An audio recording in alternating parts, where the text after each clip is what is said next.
As maiores ondas da história, destruição e impacto. O oceano.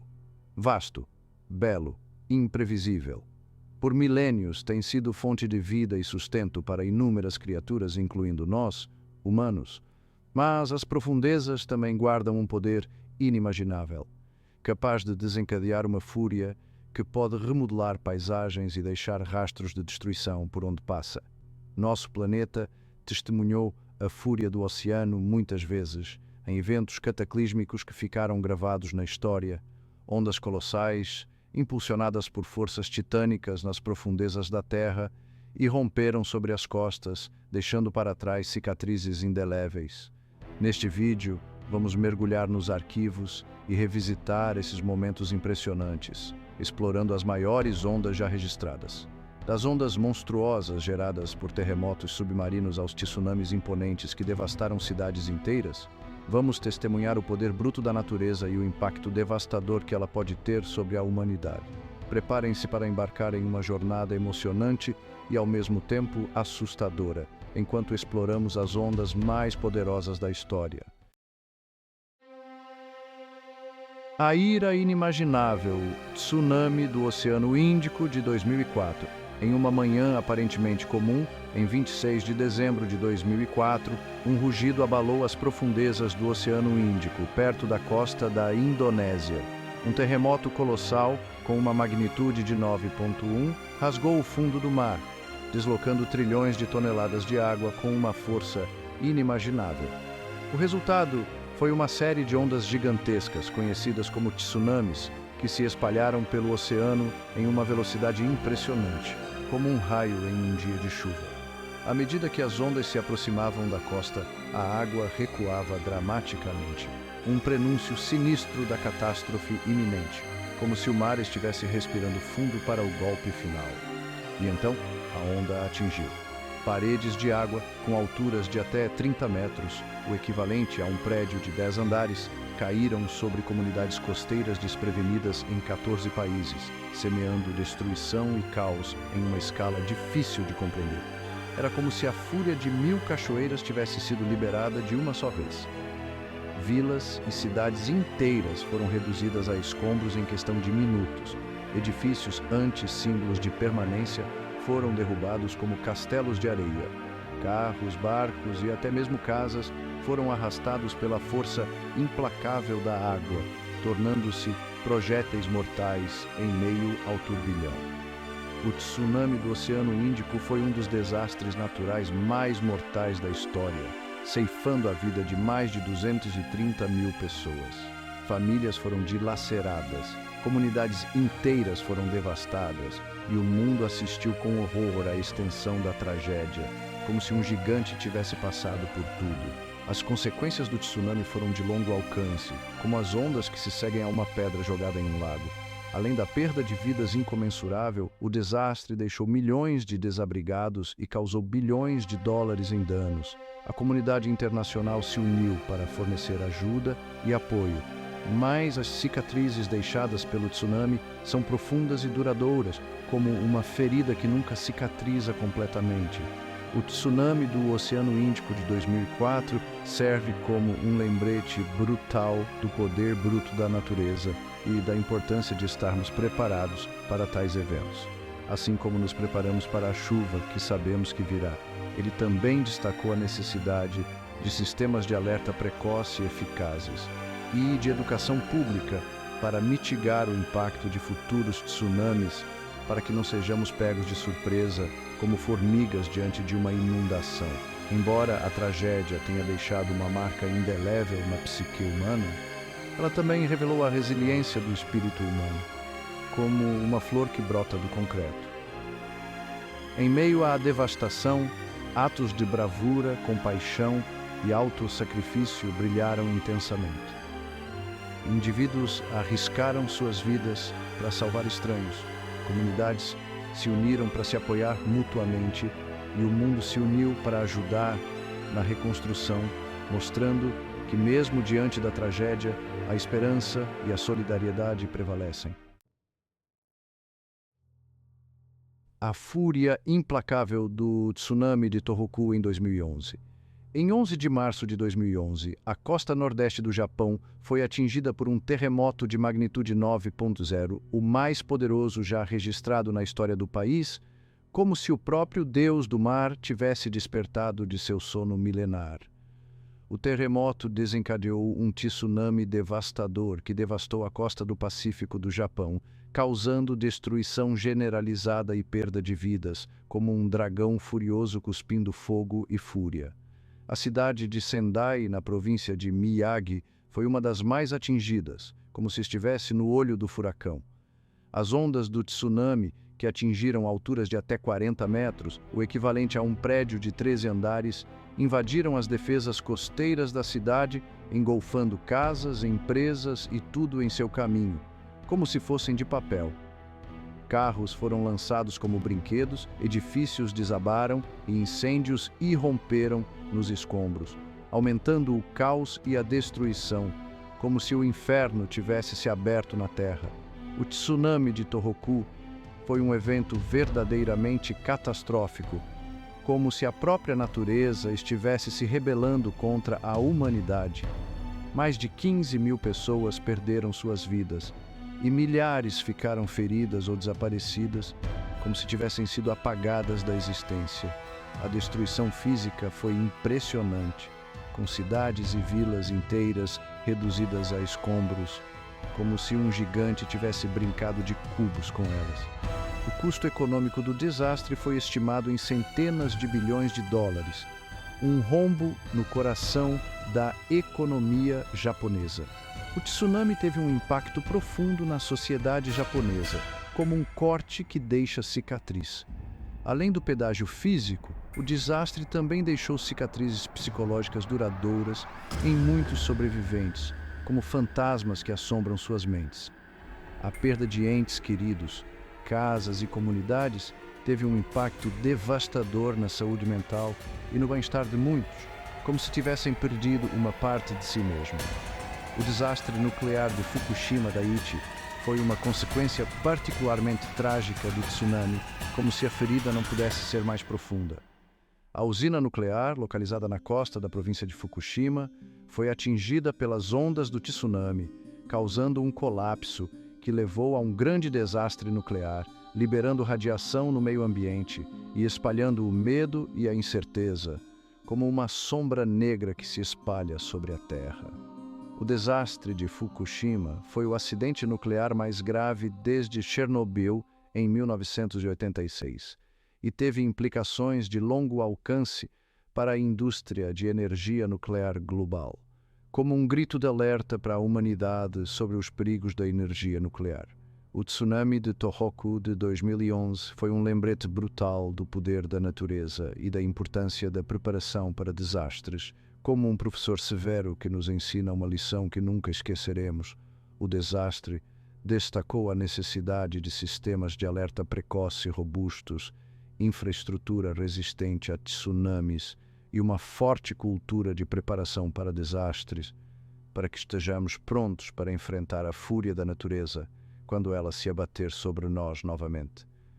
Apesar da escala da tragédia, o povo japonês demonstrou notável resiliência e determinação em face da adversidade, como um bambu que se curva ao vento, mas não quebra. Comunidades se uniram para apoiar umas às outras. Voluntários vieram de todo o país e do mundo para ajudar nos esforços de socorro e reconstrução, e o país começou o longo e desafiador processo de reconstrução a partir do zero, como um pássaro fênix renascendo das cinzas.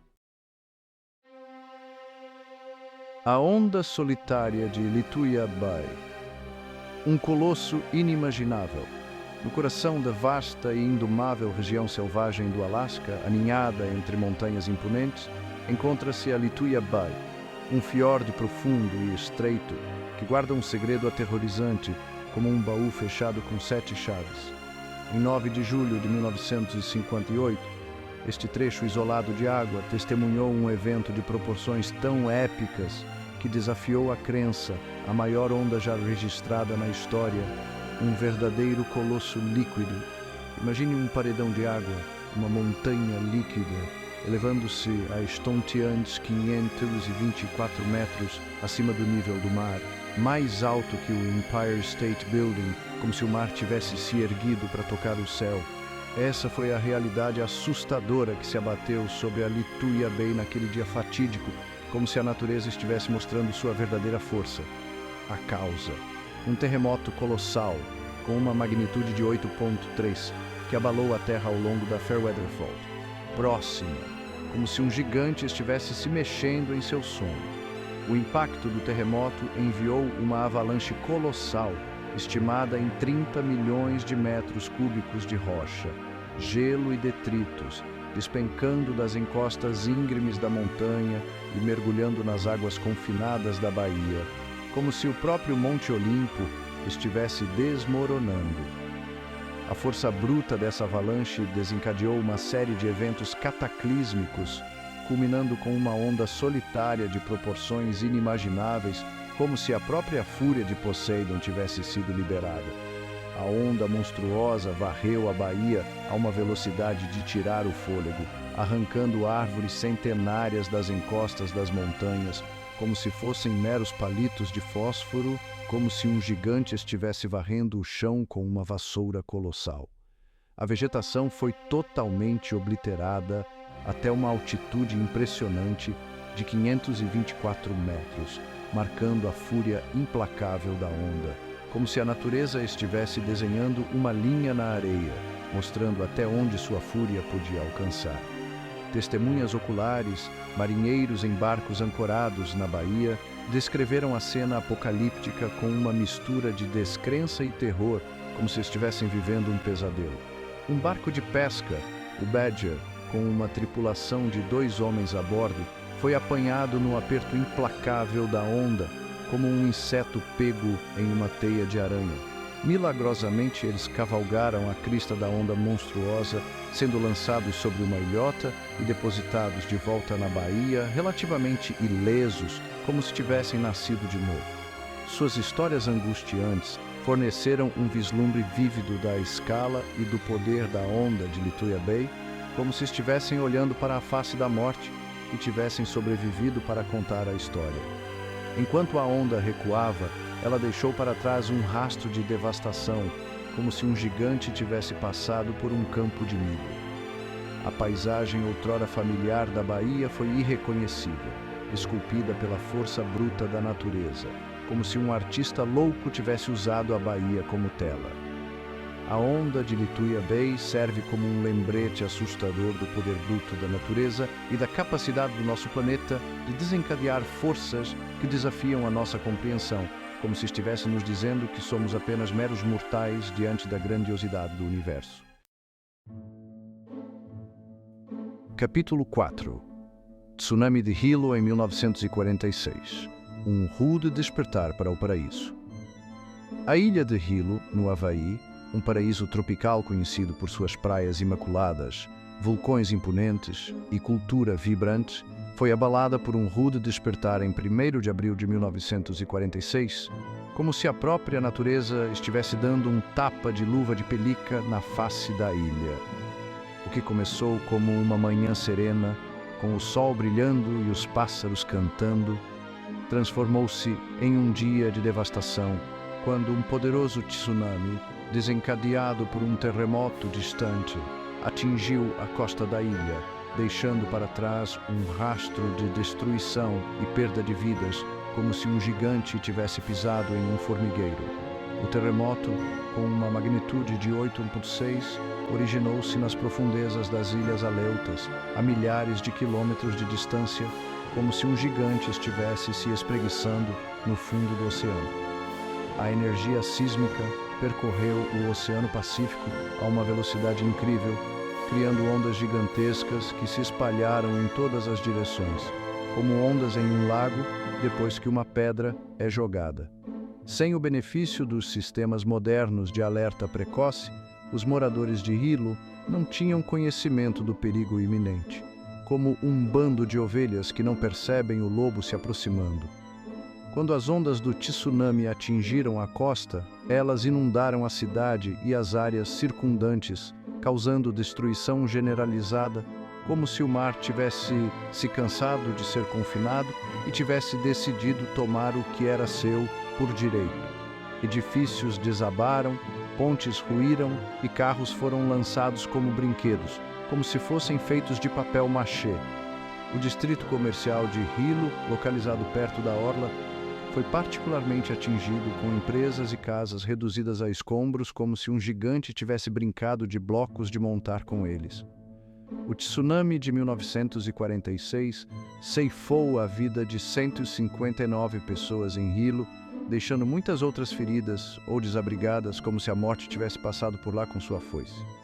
O desastre teve um impacto profundo na ilha, tanto física quanto psicologicamente, como se a alma da ilha tivesse sido ferida.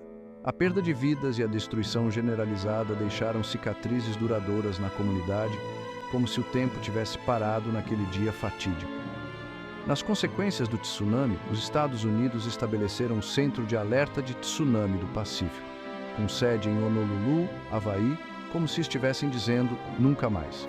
O Centro de Alerta de Tsunami do Pacífico é responsável por monitorar a atividade sísmica e emitir alertas de tsunami para a bacia do Pacífico e além, como um anjo da guarda vigiando o oceano.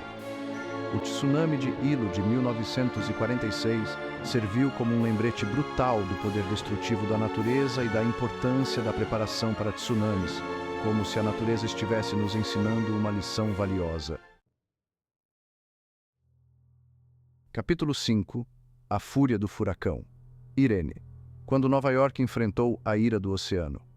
Em agosto de 2011, o furacão Irene, uma poderosa tempestade de categoria 3, varreu o Oceano Atlântico, com seus olhos postos na costa leste dos Estados Unidos, como um touro furioso pronto para atacar. Enquanto a tempestade avançava em direção à terra, autoridades emitiram ordens de evacuação obrigatórias para milhões de pessoas, alertando sobre a ameaça de inundações costeiras com risco de vida, como se o próprio Poseidon estivesse se preparando para liberar sua fúria. A cidade de Nova York, um centro urbano densamente povoado localizado na foz do rio Hudson, enfrentou uma ameaça particularmente formidável da fúria do Irene, como se estivesse na linha de frente de uma batalha contra a natureza. À medida que a tempestade se aproximava, ventos fortes chicotearam a cidade, a chuva caiu em torrentes e a maré subiu a níveis recordes, como se o céu estivesse desabando. As ondas, impulsionadas pelos ventos fortes e pela pressão barométrica em queda da tempestade, atingiram a costa, inundando áreas baixas e causando destruição generalizada, como se o mar estivesse engolindo a cidade pedaço por pedaço. O sistema do metrô da cidade, uma tábua de salvação para milhões de moradores de Nova York, foi fechado devido a inundações, interrompendo os transportes e deixando os passageiros presos, como se a cidade estivesse sendo estrangulada. Parques e ruas se transformaram em rios caudalosos, carros foram engolidos pelas águas da enchente e edifícios foram danificados pela força implacável da tempestade, como se a cidade estivesse se afogando.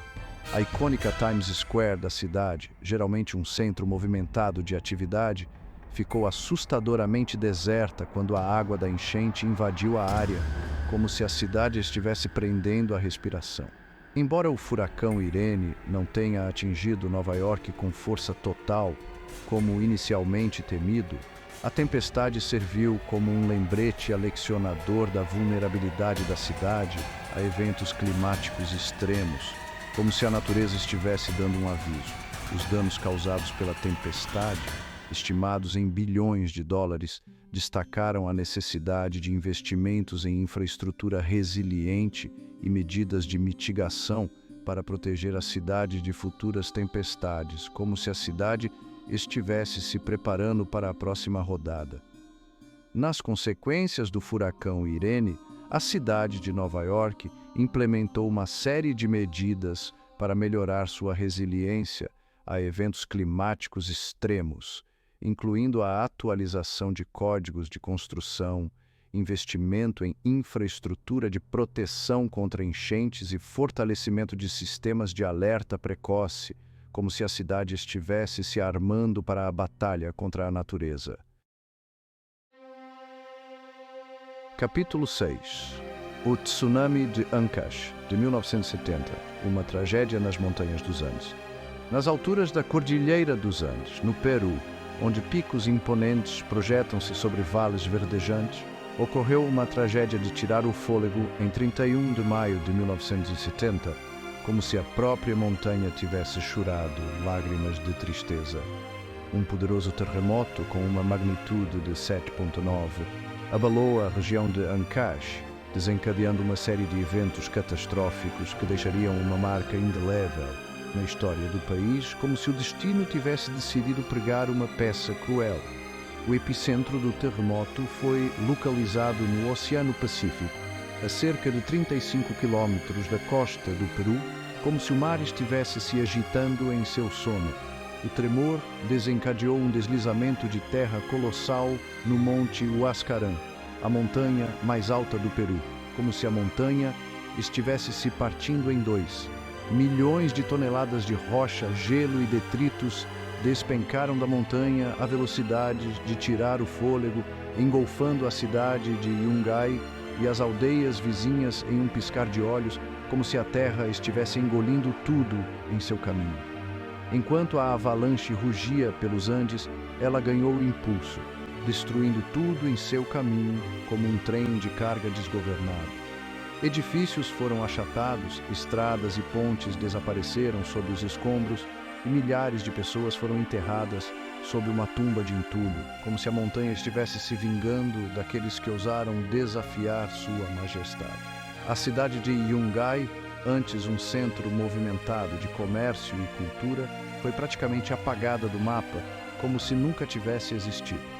O deslizamento de terra também represou o Rio Santa, criando um lago temporário que rapidamente transbordou, como se a natureza estivesse brincando de Deus. As águas da enchente desceram o vale, inundando aldeias e terras agrícolas a jusante, aumentando ainda mais a escala da tragédia, como se o destino estivesse determinado a causar o máximo de sofrimento possível. O tsunami de Ancash de 1970 foi um dos desastres naturais mais mortais da história do Peru, ceifando a vida de aproximadamente 70 mil pessoas, como se a morte tivesse colhido uma colheita macabra. A perda de vidas foi exacerbada pela localização remota da região e pela falta de infraestrutura e comunicação, como se o destino estivesse conspirando para tornar a tragédia ainda pior.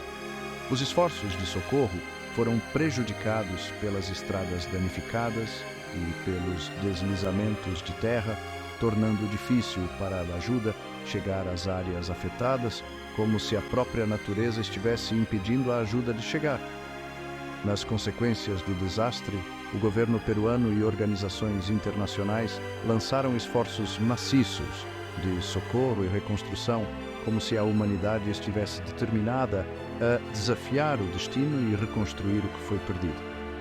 O tsunami de Ancash de 1970 serviu como um lembrete brutal do poder da natureza e da importância da preparação para desastres, mesmo em áreas consideradas de baixo risco, como se a natureza estivesse nos lembrando de que ninguém está seguro de sua fúria. O desastre também destacou a necessidade de planejamento urbano resiliente e a importância de proteger infraestruturas críticas de perigos naturais, como se a humanidade estivesse aprendendo com seus erros e se preparando para o futuro. Capítulo 7. O tsunami do Estreito de Sunda em 2018, quando o Anak Krakatoa despertou. O Estreito de Sunda, um trecho movimentado de água que separa as ilhas indonésias de Java e Sumatra, tem sido testemunha de sua cota de convulsões vulcânicas ao longo da história, como se fosse um caldeirão fervente de atividade geológica. No coração deste estreito geologicamente ativo encontra-se Anak Krakatoa, uma ilha vulcânica com um legado explosivo, como se fosse um dragão adormecido esperando para despertar. Em 22 de dezembro de 2018, Anak Krakatoa entrou em erupção, desencadeando uma série de eventos que levariam a um desastre mortal, como se o dragão tivesse finalmente despertado de seu sono. A erupção gerou um colapso parcial do flanco do vulcão, enviando milhões de metros cúbicos de rocha e cinzas caindo no mar, como se a montanha estivesse vomitando fogo e fúria. Este evento catastrófico desencadeou um tsunami que atingiu as costas de Java e Sumatra sem aviso prévio, como um ladrão, na noite. As ondas do tsunami, que atingiram alturas de até 5 metros, pegaram comunidades costeiras desprevenidas, causando destruição generalizada e perda de vidas, como se o mar estivesse se vingando daqueles que viviam perto demais de suas bordas. Casas foram reduzidas a escombros, edifícios desabaram e carros foram lançados como brinquedos, como se fossem feitos de isopor. A falta de um sistema de alerta precoce significava que os moradores não tinham como escapar da fúria do tsunami que se aproximava, como se estivessem presos em um pesadelo. O tsunami do Estreito de Sunda de 2018 ceifou a vida de mais de 400 pessoas, deixando milhares de feridos e desabrigados, como se a morte tivesse passado por lá com sua foice. O desastre teve um impacto devastador na região, afetando meios de subsistência, infraestrutura e o meio ambiente, como se um gigante tivesse pisado em um formigueiro. As comunidades costeiras foram deixadas em ruínas, com casas, empresas e infraestrutura crítica destruídas, como se um furacão tivesse passado por lá. O impacto do tsunami foi sentido em uma área ampla, com ondas atingindo áreas costeiras a até 100 quilômetros de distância do vulcão, como se o mar estivesse se recusando a ser contido. O desastre serviu como um lembrete brutal do poder destrutivo dos tsunamis e da importância da preparação para desastres.